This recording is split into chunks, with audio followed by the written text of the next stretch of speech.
Hey buddies, welcome back. So in the past 1 month, Canon has released two of its cameras, the Canon R5 and the Canon R6, and Sony has released its S series cameras, which is the Sony A7S3 after around 5 years of wait. So it's just released 2 days back, and we are just gonna have a technical comparison between these three cameras and come to a conclusion which one to buy. So I also have another thing to discuss in this video that will be discussed at the end, so watch this video till the end. So that one is like the Sony A7S3 has only a 12 megapixel sensor. So is that a drawback? What do you think?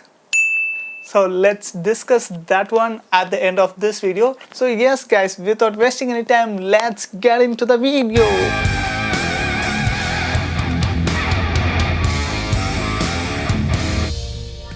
Yes guys, to start with the technical specs, all these three cameras are full frame mirrorless cameras. While moving on to the next one, which is the sensor, the Canon R5 uses a 45 megapixel CMOS sensor which uses a Digic X processor, while the Canon EOS R6 has a 20.1 CMOS sensor which is also a Digic X processor, while the Sony A7S3 has a 12 megapixel backside illuminated sensor and it uses a processor called Bionis processor, which is a new processor from Sony. So this is about the sensor details. So comparatively, the Canon EOS R5 has a bigger sensor which is 45 megapixel, while the Sony has 12 megapixel sensor. While this is not big physically, so let's discuss about this megapixel thing at the end. So guys, let's move on to the next spec. Maybe we will just first discuss about the photography specs and let's move to the video specs later. So to start with, both the Canon R5 and R6 EOS cameras can capture up to 20 photos in 1 second with the electronic shutter and up to 12 photos in 1 second with the mechanical shutter. While if you see the Sony camera, that is the Sony A7S3, can shoot only up to 10 photos in a second. So yes, this is one main thing that keeps the Canon cameras a little bit higher in comparison than the Sony, right? So let's move to the next spec, which is the autofocus points. If you see, both these Canon cameras has 100% autofocus coverage, which means like if you have a frame like this and you have a subject at the corner of this frame, and even if you focus that point, you will be able to nail that clear focus in your Canon camera.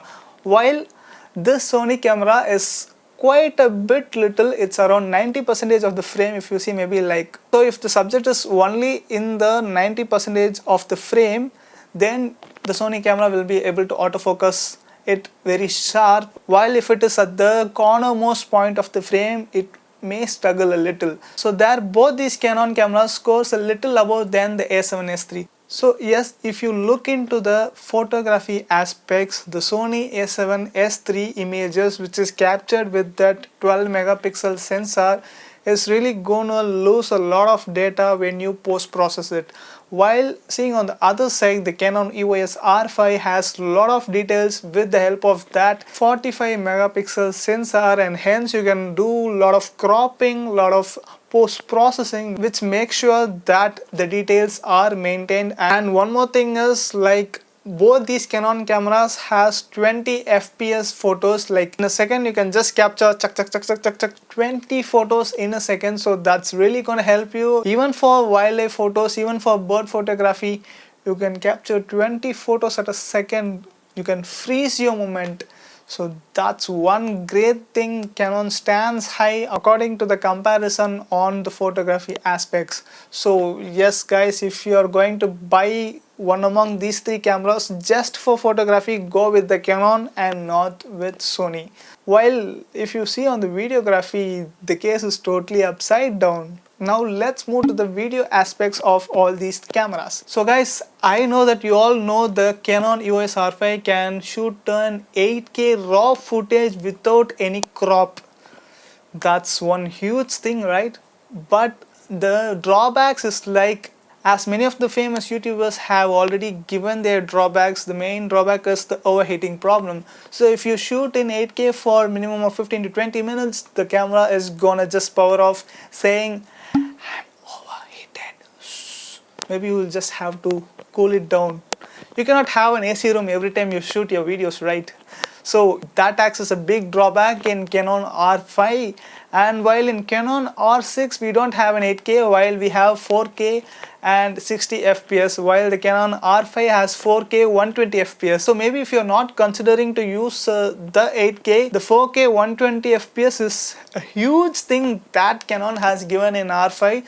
So you can go ahead and use the Canon R5 if you are going to shoot everything in 4K. While you have an equal competitor here as well, the Sony A7S3 comes with 4K 120 fps as well. Let's discuss more on the other specs. So 4K you have in all the three cameras. In R5 and Sony you have the 120 fps 4K, while in R6 you have the 60 fps 4K. But here the small difference is both these Canon cameras doesn't have any crop factor in 4K or 8K, while the Sony has a 10% crop factor. But that is not a big deal, as 10% is very small amount and it is rarely noticeable.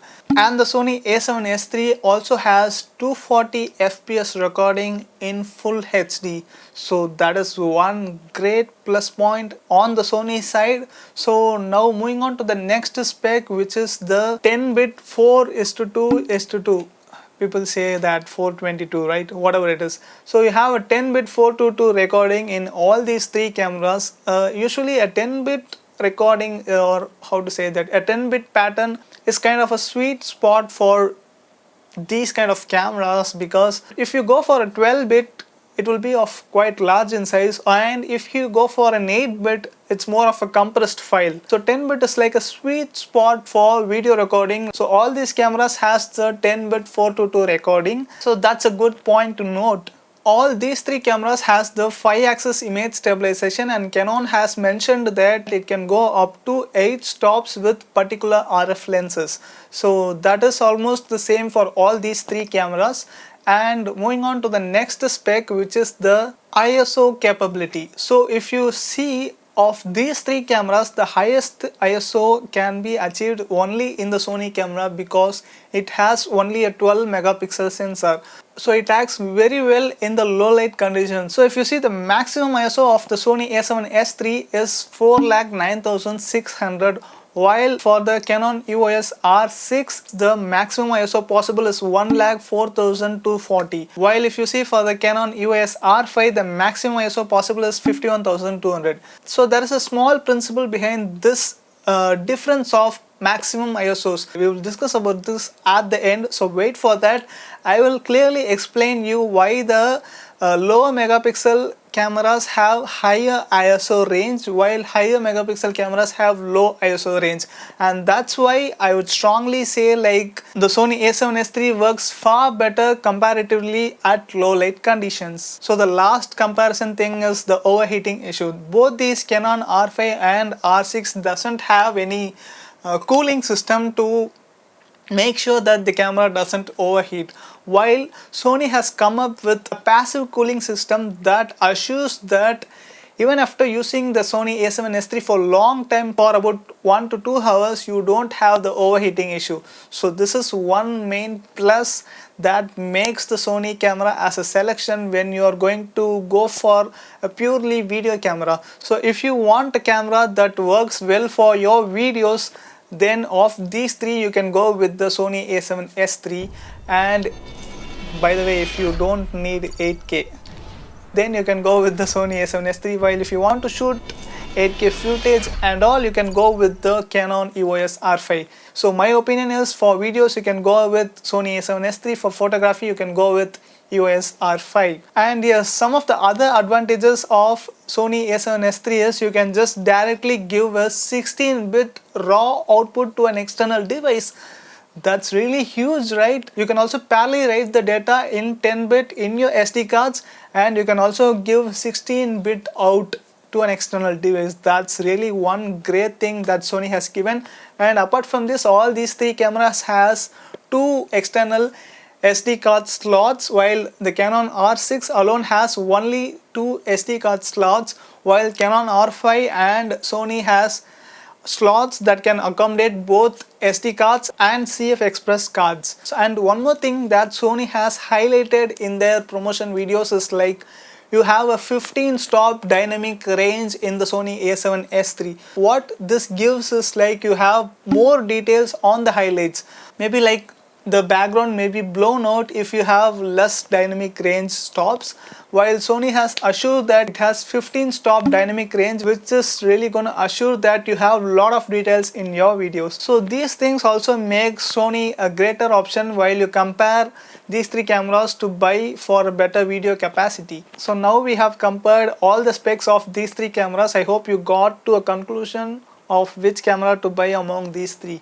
So my suggestion is, if you are going to buy your camera for photography, you can just go with R5 or R6. That's your decision based on the amount that you can spend on the cameras. So R6 costs around 2,20,000 Indian rupees approximately. I'm not sure of the exact price, while R5 costs around 3,15,000 Indian rupees. So it's approximate price. You can just check for their official site on the price in both dollars or rupees, whatever it is. While the Sony A7S III comes to approximately around 2,60,000 Indian rupees. This is also, I'm not sure, just check their site. So now we have compared all the three cameras. So now let's discuss about the megapixel myth. So I have said earlier that the Canon EOS R5 has a 45 megapixel camera and its images are going to be good. So yeah, that's true. But for videos, the Sony A7S III acts better. How is that? It has only a 12 megapixel camera, yet it acts good. How is that? So let's discuss that now. Both these cameras have the same sized sensors. So just imagine you take an image.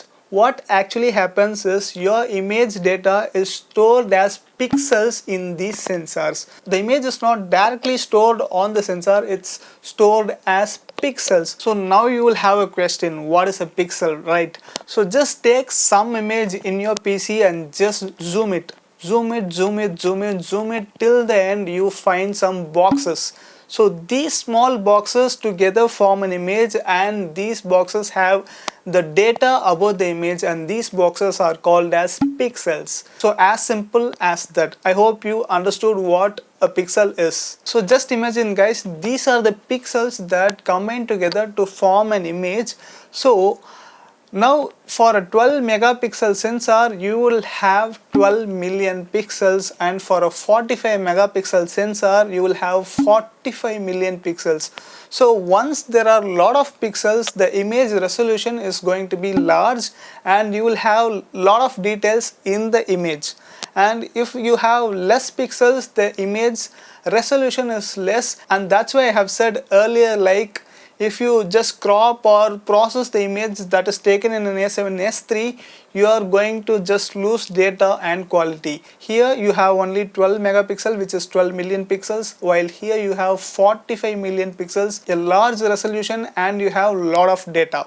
So now all these full frame sensors are approximately 35 mm of length. Just imagine guys, this Sony camera also uses the same sensor size, and the Canon EOS R5 also uses the same sensor size. So this camera has to accommodate only 12 megapixels. You can just consider it as a grid.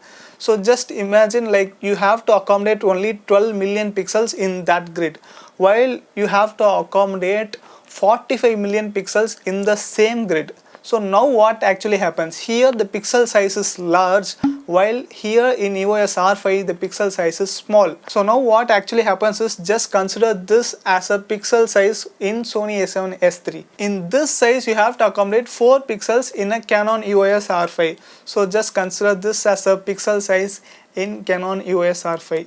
Can you find the difference? 4 of these together occupies the place of this 1 pixel. So here the processing time is large. Camera takes a lot of time to process the video, while here the camera takes less time to process the video, and that's why this what Sony A7S III sensor has higher ISO performance. It can be more effective on low light, while this EOS R5 does not have high ISO range. I hope I was clear. So that's why the Sony A7S III has 15 stops dynamic range, as it takes only less time to process the image and it has higher ISO range, while this Canon EOS R5 has 45 million pixels, and processing that large amount of data is huge, and you cannot have high ISO range, which means like extending the ISO more than the given ISO range is gonna result in a lot of noise. So that's how megapixel affect your videos. So I hope I cleared your doubts on why a 12 megapixel camera has better video clarity and quality compared to a 45 megapixel camera. So that's the megapixel myth. Even just consider for the smartphones, an Apple phone with 12 megapixel works far better than some other Android phone which has 64 or even 108 megapixels. Just think of it, guys. So that's it for this video, guys. I hope you came to a conclusion on which camera to buy for your needs and also how the megapixel myth actually works. If you are new here, I'm Kario from India. We talk photography, filmmaking and other social media stuffs that help creators like us. That's it for this video, guys. We'll meet you in another video. Until then, it's your Kario signing off.